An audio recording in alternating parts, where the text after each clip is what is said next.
"You have nothing, Margaret." Arthur made sure of that. Those were the words my daughter-in-law said to me just 4 days after my husband was laid to rest. She stood in the center of my living room holding a folder against her chest, her voice calm, almost rehearsed. My son Ethan sat on the sofa beside her, staring down at his hands. He never looked at me. Not once. At 72 years old, I thought I understood heartbreak. I thought losing Arthur after 46 years of marriage was the deepest pain I would ever feel. I was wrong. The house felt strangely quiet that afternoon. Sunlight filtered through the tall windows, touching the framed photographs that lined the mantel. Pictures from anniversaries, family vacations, Christmas mornings. A lifetime of memories set only a few feet away while the people I loved most acted as though I no longer belonged among them. Vanessa opened the folder and slid several papers across the coffee table. "Arthur updated the will before he passed," she said. "Everything goes to Ethan." I looked at the pages, but the words blurred together. My eyes were tired from days of crying and nights without sleep. "There must be some mistake," I whispered. "Arthur and I had always discussed everything. We planned retirement together. We talked about the future. We even talked about what would happen after one of us was gone. He had always promised that I would be protected." Vanessa folded her arms. "There's no mistake." Ethan finally spoke. His voice sounded distant, almost uncomfortable. "Mom, maybe Dad changed his mind near the end." Changed his mind. The words settled over me like cold rain. Arthur had spent his final months reminding me where important documents were stored, teaching me little things about the house, and telling me not to worry about the future. None of that sounded like a man preparing to leave his wife with nothing. I picked up the papers again. My hands trembled slightly. There was legal language, signatures, dates. Everything looked official. Everything looked final. Vanessa took a step toward the dining room and glanced around the house. "Honestly, maintaining a place this size will be difficult anyway," she said casually. "You should probably start thinking about downsizing." My stomach tightened. She wasn't talking about possibilities. She was talking about plans. Plans that had apparently already been made. For the next hour, they discussed things as though I were invisible. Selling the house. Moving assets. Renovations Ethan wanted to make. I sat quietly in my own living room listening to conversations about my future that did not include me. Eventually, they left. The front door closed behind them, and silence rushed back into the house. I remained in my chair long after sunset. The papers sat on the coffee table beside me. Every time I looked at them, I felt another piece of my certainty crumble away. Maybe I had misunderstood Arthur. Maybe grief was making me cling to promises that no longer mattered. Around 8 that evening, my phone rang. The screen displayed a name I hadn't expected to see. Robert Hayes, Arthur's attorney. I hesitated before answering. "Margaret," he said the moment I picked up. His voice sounded unusually serious. "I need to speak with you as soon as possible." My heart began to pound. "Is something wrong?" There was a brief pause on the line. "I believe someone has shown you a document today," he said carefully. I looked down at the papers on the table. "Yes." Another pause followed. Then Robert said 7 words that changed everything. "Margaret, that document was only a draft." I barely slept that night. After I ended the call with Robert Hayes, I sat alone in the dark living room staring at the stack of papers Vanessa had placed in front of me earlier that day. The grandfather clock near the hallway ticked steadily, filling the silence that had settled over the house since Arthur's passing. Robert's words repeated in my mind over and over. That document was only a draft. I wanted to believe him immediately, but grief has a way of making certainty feel dangerous. Around 6 the next morning, I found myself standing in the kitchen making coffee out of habit. For 46 years, Arthur and I had shared that simple routine. He always preferred his coffee black. I always added a little cream. Even now, my hand almost reached for a second mug before I caught myself. The realization hurt every time. The sunlight spilled across the countertop, illuminating small details I had stopped noticing years ago. Arthur's favorite chair near the breakfast nook. His reading glasses still resting beside yesterday's newspaper. The calendar hanging on the wall with appointments written in his careful handwriting. Everything remained exactly where he left it, as though the house itself refused to accept that he was gone. At 9 o'clock, Robert arrived. He had been Arthur's attorney for nearly 20 years and one of the few people I trusted completely. He entered carrying a leather briefcase and a serious expression. We sat at the dining room table where Arthur and I had hosted countless family dinners. Robert removed several folders and carefully arranged them in front of him. "Margaret," he said gently, "before we discuss anything else, I need you to know that Arthur cared very deeply about making sure you would be protected." I felt my throat tighten. Hearing someone speak about Arthur in the present tense of memory rather than loss brought an unexpected wave of emotion. Robert opened one of the folders. Several months ago, Arthur reviewed possible revisions to his estate plan. During that process, multiple drafts were prepared. The document Vanessa showed you appears to be one of those unfinished drafts. I stared at him. Then why would they tell me it was final? Robert hesitated. "That is a question I cannot answer with certainty. But I can tell you that the final version of the will was completed later." A chill moved through me. I thought back to the previous afternoon. Vanessa had seemed unusually confident. Ethan had avoided looking at me entirely. Neither of them appeared surprised by what the papers supposedly contained. It felt less like a discovery and more like a script they had already rehearsed. Robert continued. "The situation becomes more concerning because only a very limited number of people should have had access to those draft documents." I looked down at my hands. Suddenly, small moments from the past few weeks began returning to me. Conversations that stopped when I entered a room. Vanessa volunteering to organize Arthur's office. Ethan insisting that certain paperwork did not need my attention. At the time, I blamed my suspicions on grief. Now I was not so sure. "What happens next?" I asked quietly. Robert closed the folder. "For now, you do nothing. You stay calm. You make no accusations. Most importantly, you allow them to believe you still accept what they told you." I looked toward the front window where the maple tree Arthur planted years ago swayed gently in the morning breeze. For the first time since his funeral, something other than sadness stirred inside me. It was not anger. It was not revenge. It was the uncomfortable realization that someone close to me might be hiding the truth. And for the first time, I understood that Arthur's death was not the only mystery I needed to face. For the next several days, I followed Robert's advice exactly. I said nothing. I asked no questions. I simply watched. It was remarkable what people revealed when they believed you had already accepted their version of the truth. Vanessa became noticeably more comfortable in the house. She walked through rooms with the confidence of someone inspecting property she already considered her own. One afternoon, I found her standing in the master bedroom measuring the wall above the fireplace with a tape measure. She smiled when she noticed me. "Just curious about some decorating possibilities," she said lightly. I smiled back and said nothing. A few days earlier, that comment would have broken my heart. Now it raised questions. Ethan seemed different too. Not happier exactly. More restless. He spent long hours on his phone and frequently stepped outside to take calls. Whenever I entered the room, conversations ended abruptly. At first I wondered if grief was making me suspicious. Then little details began piling up. One morning I walked into the kitchen and heard Vanessa saying, "We should move quickly before she changes her mind." The moment she saw me, she stopped speaking. Ethan suddenly became fascinated by the coffee maker. Neither of them explained what they had been discussing. Later that same afternoon, I sat alone in the sunroom looking through old family photographs. Arthur had always loved that room. The walls of windows overlooked the backyard where he spent countless weekends tending flowers and trimming hedges. As I turned pages in a photo album, I found a picture taken 15 years earlier. Ethan stood beside his father holding a fishing rod almost as tall as he was. Both of them were smiling. I stared at the image for a long time. I missed that version of my son. The one who used to seek advice instead of avoiding eye contact. The one who would have defended me without hesitation. The distance between us had not appeared overnight. Looking back, I could see how gradually it happened. A canceled visit here. A forgotten holiday there. Small changes that barely seemed important at the time. By Friday afternoon, another unexpected piece of information arrived. My neighbor, Carol Simmons, stopped by with a blueberry pie. Carol had lived across the street for nearly 20 years and knew most of the neighborhood better than anyone.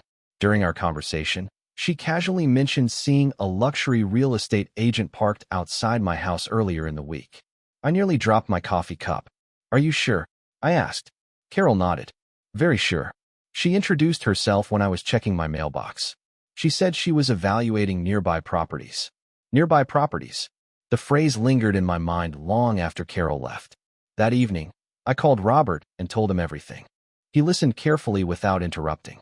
When I finished, there was a brief silence. Margaret, he finally said, I think they may be moving faster than we expected. My pulse quickened. What does that mean? It means we need to learn exactly what they believe they have access to. After we ended the call, I stood at the kitchen window watching darkness settle across the yard. Somewhere inside this house, answers existed. Arthur had spent a lifetime planning carefully and protecting the people he loved. I could not shake the feeling that he had left behind more than a final will. And for the first time, I began to suspect that someone else knew it too. The next morning, I went into Arthur's study for the first time since his funeral. Until then, I had avoided the room because every corner carried a memory. His leather chair remained tucked neatly behind the desk. A yellow legal pad sat beside a fountain pen he had used for years. Even the faint scent of cedar and coffee lingered in the air. I stood quietly for several minutes, letting the familiar surroundings settle my thoughts. If Arthur had left answers behind, this was where they would be. I opened drawers slowly, careful not to disturb more than necessary. Most contained exactly what I expected. Tax records, insurance documents, old receipts, instruction manuals Arthur insisted on keeping for appliances we no longer owned. The ordinary paper trail of a long life.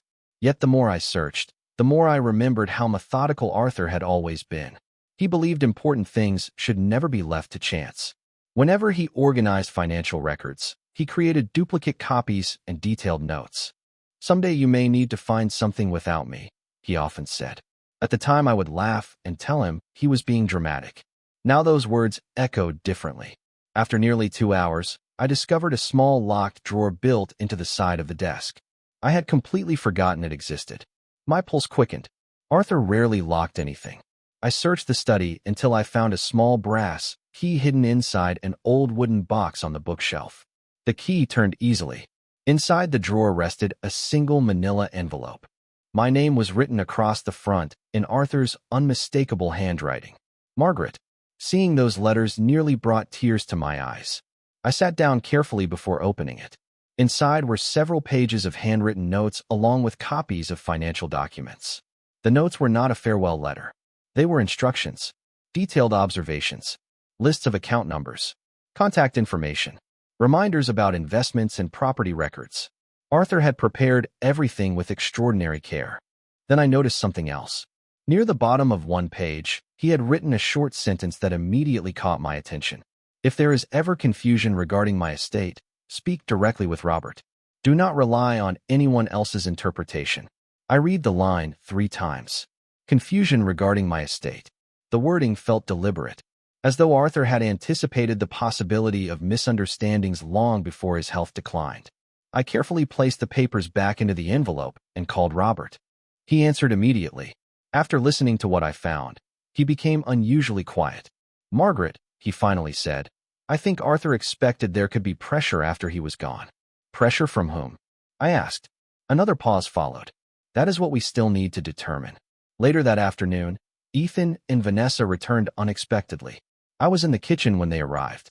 Vanessa seemed cheerful. Ethan appeared tense. During dinner preparation, I overheard Vanessa mention a meeting scheduled for the following week. She quickly changed the subject when she noticed me listening. Then she said something that made my heart skip. Once everything is finalized, we can move forward. Finalized. The word lingered in the air long after the conversation ended. They still believed events were unfolding according to their plan. What they did not know was that Arthur had already reached across time and placed the first piece of the truth directly into my hands. 2 days later, Robert asked me to meet him at his office. The drive across town felt strangely familiar. Arthur and I had visited that building many times over the years, usually for routine paperwork or financial planning meetings. Back then, those visits felt ordinary.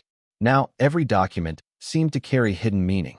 Robert greeted me personally and led me into a conference room overlooking Main Street. Several thick folders were already spread across the table. He looked more concerned than I had ever seen him. After the door closed, he slid one of the folders toward me. Margaret, I have been reviewing recent requests involving Arthur's estate. I sat down slowly. What did you find? Robert adjusted his glasses and opened the file. Within 48 hours of Arthur's funeral, someone contacted my office requesting information about property transfers. My stomach tightened. Who? He looked directly at me. Vanessa. I stared at him without speaking. Robert continued. She claimed she was helping organize family affairs. At the time, nothing seemed unusual. But after our recent conversations, I reviewed the details more carefully. He handed me copies of several emails. Vanessa's name appeared repeatedly. Questions about ownership. Questions about timelines. Questions about asset distribution. None of the messages included me. None of them mentioned Arthur's final instructions. "There is more," Robert said quietly. He opened another folder. Inside was a printed document from a local real estate company. At the top was a preliminary property assessment for my home. The date stopped me cold. It had been prepared nearly 3 weeks before Arthur passed away. 3 weeks. Before anyone could have reasonably discussed selling the house. Before any will could have been settled. Before our family had even faced the reality of losing him. I felt a heaviness settle in my chest. Not because of the house itself. Because of what the timing suggested. Robert folded his hands. "Margaret, I cannot accuse anyone of wrongdoing without evidence. But I can tell you this. Some people were making plans long before any official estate process began." For several moments, neither of us spoke. Traffic moved quietly outside the window. A delivery truck stopped at the corner. Ordinary life continued while my understanding of recent events shifted once again. Finally, I asked the question that had been haunting me for days. "Does Ethan know?" Robert leaned back slightly. "I honestly do not know." That answer stayed with me all afternoon. On the drive home, I thought about my son. I thought about the fishing trips, school concerts, baseball games, and countless evenings around the dinner table. I wanted to believe he had simply been influenced by someone else's assumptions.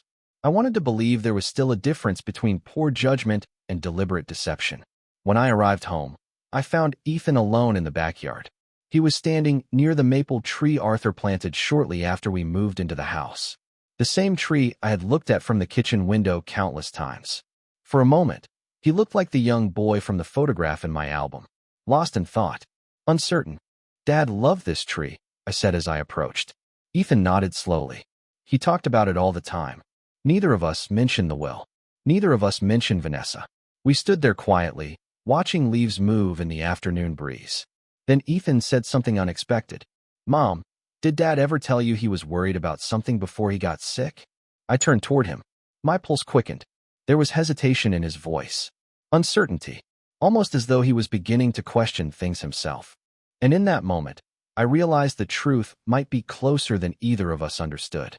That evening, Ethan's question stayed with me long after he went inside. "Did Dad ever tell you he was worried about something before he got sick?" It was not the question itself that troubled me. It was the way he asked it.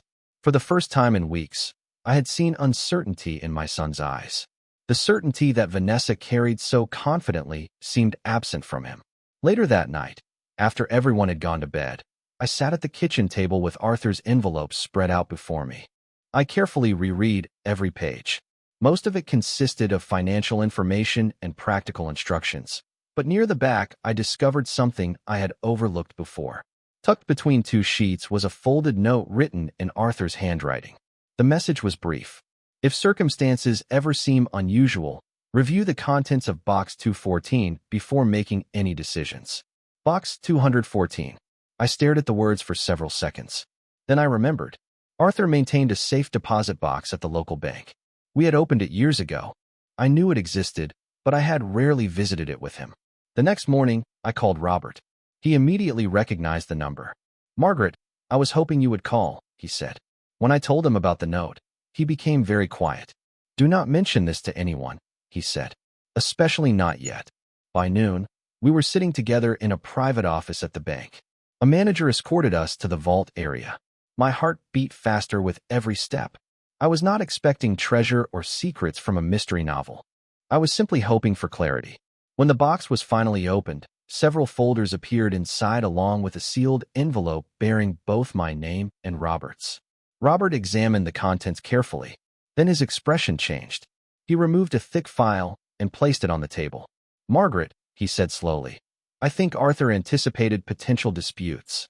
The file contained copies of correspondence, legal records, and handwritten notes documenting meetings that had taken place over the previous year.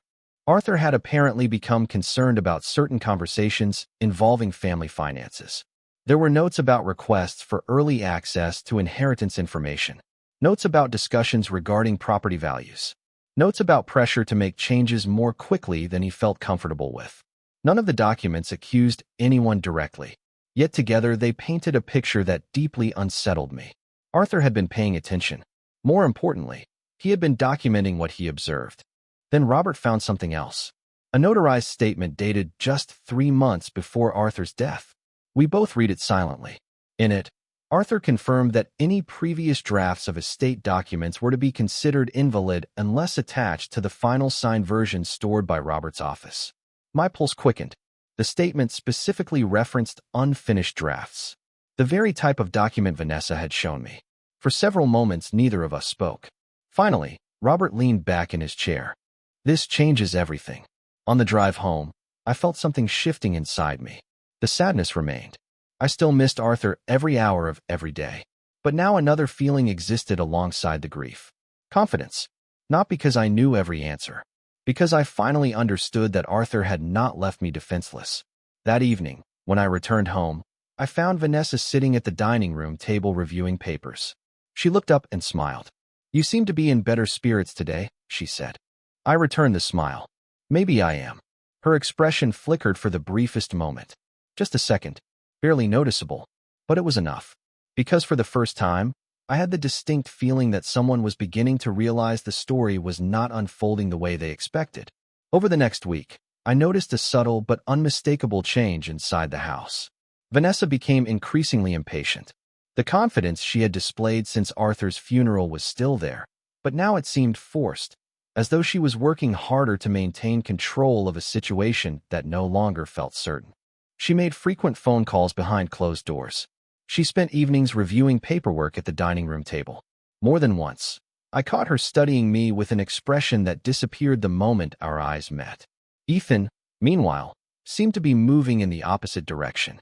The distance between us had not vanished, but the walls separating us no longer felt as solid. One Saturday morning, I found him sitting alone on the back porch drinking coffee. The air was cool, and the first signs of autumn were beginning to appear on the maple tree. I carried my own mug outside and sat beside him. For several minutes, neither of us spoke. Then Ethan surprised me. "Mom," he said quietly, "have you ever felt like you missed something important even though it was right in front of you?" I looked at him carefully. "More times than I would like to admit." He nodded and stared out across the yard. Dad started acting differently during his last year. Not badly, just cautious. The word caught my attention immediately. It matched the impression I had formed from the documents Arthur left behind. Ethan continued. There were conversations he never finished. Meetings he never explained. A few times he asked me strange questions about responsibility and trust. I listened without interrupting. At the time, I thought he was just organizing things because of his health. Now I am not so sure. Before I could respond, the back door opened. Vanessa stepped outside carrying her phone. The moment she saw us talking, she stopped. A smile appeared on her face, but it did not reach her eyes. "There you are," she said to Ethan. "I have been looking for you." The conversation ended instantly. Ethan stood and followed her inside. I remained on the porch, watching them disappear through the doorway. Later that afternoon, Robert called. His voice carried a sense of urgency. "Margaret, I need you to attend a meeting next Thursday." "What kind of meeting?" I asked. "A formal estate review. Several interested parties have requested clarification regarding asset distribution." I immediately understood who those interested parties were. Robert continued. "I believe everyone expects the matter to be finalized." "And will it be?" I asked. A brief silence followed. Then he replied, "Yes, I believe it will." After we ended the call, I walked through the house slowly. The living room, the kitchen, the hallway lined with family photographs. Every room contained traces of Arthur. Every room carried evidence of the life we built together. Yet for the first time since his passing, I did not feel overwhelmed by grief. Instead, I felt prepared. Whatever happened at that meeting, the waiting was nearly over. That evening, as I passed the dining room, I overheard Vanessa speaking softly to someone on the phone. "By next week," she said, "everything should finally belong to us." I continued walking without making a sound. She believed the outcome was already decided. She believed the story was finished. What she did not know was that the final chapter had not even begun. Thursday arrived with gray skies and a steady autumn drizzle. I woke before sunrise and sat quietly in the kitchen with a cup of coffee, listening to the rain tap against the windows. The house felt unusually calm. Perhaps it was because the uncertainty that had followed Arthur's death was finally approaching its end. Whatever happened that day, the waiting would be over. Shortly before 10 o'clock, I arrived at Robert's office. The conference room was already prepared. A long polished table occupied the center of the room. Legal folders sat neatly arranged at each seat. Through the windows, I could see people hurrying along the sidewalk carrying umbrellas against the rain. Ordinary lives continued outside while inside that room, years of assumptions were about to collide with reality. Vanessa entered first. She looked confident and composed. She greeted everyone warmly and immediately took a seat near the head of the table. Ethan followed a few moments later. Unlike Vanessa, he seemed uneasy. He kept adjusting his tie and glancing around the room as though searching for something he could not identify. I sat quietly across from them. Robert arrived last. He carried several folders, including one I immediately recognized from the safe deposit box. The sight of it sent a small wave of reassurance through me. Once everyone was seated, Robert began. His voice was calm and professional. He reviewed procedural details and summarized the purpose of the meeting. Vanessa listened attentively. More than once, I noticed a faint smile on her face. She looked like someone preparing to receive good news. Then Robert opened a file. Before discussing distribution, he said, "It is necessary to address certain misunderstandings regarding earlier documents." The room became very still. Vanessa shifted slightly in her chair. Robert continued. Several individuals were shown a draft version of Arthur Bennett's estate plan. That draft was never finalized, never executed, and carries no legal authority whatsoever. The smile vanished from Vanessa's face. Ethan turned toward her immediately. She stared straight ahead, without moving. Robert placed a document on the table. This statement was signed and notarized 3 months before Arthur's passing. It specifically invalidates all prior drafts and confirms that only the final executed version maintained in my office is legally binding. Silence filled the room. I could hear the soft hum of the air conditioning and the distant sound of rain against the glass. Robert opened another folder. The final estate documents were completed after the draft in question and reflect Arthur's definitive intentions. Ethan swallowed visibly. Vanessa folded her hands together so tightly that her knuckles turned pale. For the first time since Arthur's funeral, neither of them appeared certain about what would happen next. Robert began reading key provisions aloud. With each paragraph, the atmosphere changed. The confidence that had surrounded Vanessa for weeks seemed to drain away little by little. Ethan looked increasingly stunned. Several times he opened his mouth as though preparing to speak, only to stop himself. I remained silent. Not because I was enjoying the moment, because I was remembering Arthur. I was remembering the man who had spent decades building a life with me and who, even after he was gone, had found a way to make sure the truth survived. As Robert turned to the final section of the document, he paused briefly and looked around the room. Then he said, "There is one additional provision that everyone here needs to hear." At that moment, I realized the biggest surprise of the day had not yet been revealed. Robert adjusted the final folder and looked directly at Ethan and Vanessa before continuing. The room felt frozen in place. Even the sound of the rain outside seemed distant now. Arthur included a conditional provision, Robert said. One that he instructed me to disclose only during the formal review of his estate. Vanessa sat perfectly still. Ethan leaned forward slightly. Robert opened the document and began reading. Any beneficiary who knowingly presents incomplete estate documents, misrepresents my intentions, or attempts to pressure another beneficiary through the use of invalid drafts shall forfeit all discretionary distributions assigned under this estate plan. The words settled over the room like a heavy curtain. For a moment, nobody moved. Nobody spoke. Then Ethan slowly turned toward Vanessa. The expression on his face was not anger. It was confusion. Deep confusion. "What does that mean?" he asked quietly. Robert closed the document. "It means Arthur anticipated the possibility that someone might attempt to use unfinished paperwork to influence decisions after his death. He specifically created protections against that situation." Vanessa opened her mouth but seemed unable to find the right words. Her confidence was gone now. Completely gone. Robert continued. "The final will leave the family home, primary assets, and decision-making authority to Margaret. Additional distributions were established for Ethan under separate terms. However, those distributions are subject to the provision I just read. The silence that followed felt endless. I sat quietly and listened, not because I wanted anyone humiliated, not because I wanted revenge. I simply wanted the truth to exist in the open where everyone could see it. Ethan lowered his eyes. Dad wrote all of this himself. Robert nodded. Every instruction was reviewed personally, multiple times. I thought about Arthur sitting in his study, writing notes, organizing files, leaving behind small pieces of guidance that only made sense now. He had seen something long before I did. He had recognized risks I never imagined. Most importantly, he had protected me without ever telling me he was doing it. The meeting ended shortly afterward. Papers were signed.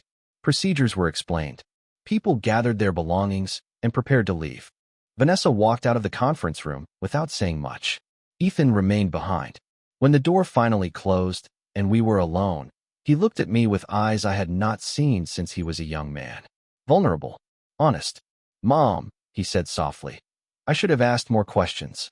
I looked at him for a long moment. "Yes," I replied. "You should have." He nodded. There was no argument. No excuse. Just acceptance. A few weeks later, life began settling into a new rhythm. The house remained mine. The maple tree Arthur planted continued changing colors outside my kitchen window. The documents were finally organized. The uncertainty was gone. One evening, I sat alone on the back porch watching the sunset spread across the sky. The air was cool. The neighborhood was quiet. For the first time in months, I felt something close to peace. Grief was still there. I knew it always would be. Love does not disappear simply because someone is gone, but neither does wisdom. Arthur left me more than a house, more than financial security. He left me a final lesson.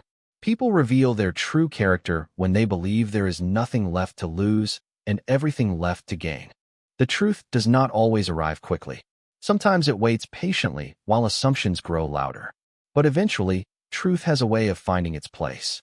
And when it does, it requires no revenge, no dramatic victory, only the quiet power of being seen clearly at last.